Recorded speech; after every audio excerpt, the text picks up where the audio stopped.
નમસ્કાર, બીટીવી ન્યૂઝમાં આપનું સ્વાગત છે। સમાચાર સાથે હું છું નેહા। પીએમ મોદીની ઇંધણ બચતની અપીલ પર હવે સીએમ સહિત મંત્રીમંડળનું અનુકરણ જોવા મળ્યું। ઇંધણની વર્તમાન સ્થિતિ અંગે હવે ઋષિકેશ પટેલ બોલ્યા છે। મુખ્યમંત્રી ભૂપેન્દ્ર પટેલે પણ કાફલો ઘટાડ્યો હોવાની તેમને વાત કરી। ડેપ્યુટી સીએમ હર્ષ સંઘવીએ પણ પોતાનો વિદેશ પ્રવાસ રદ કરી દીધો છે। આ જ પહેલને અનુસરતા મેં પણ પાયલોટિંગ ન લેવાનો નિર્ણય કર્યો છે। રાજ્યમાં પેટ્રોલ ડીઝલ બચાવવા માટે નિર્ણય કરવામાં આવ્યો છે। અધિકારીઓ પણ ફિઝિકલ હાજર ન રહેતા વર્ચ્યુઅલ હાજર રહેશે।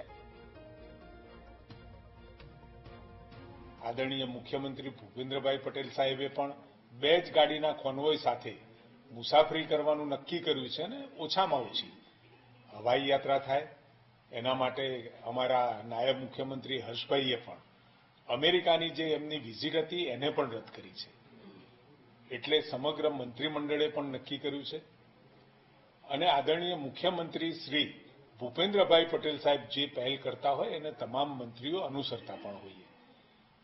જે પણ અમે પાયલોટિંગ લેતા હોઈએ છીએ જે સ્થળે પહોંચવા માટે જવાનું થતું હોય અને એ સ્થળે પહોંચીએ એ પહેલા પાયલોટિંગ પણ ન લેવી એવી અનેક મંત્રીઓએ જાહેરાત કરી છે અને મેં પણ નક્કી કર્યું।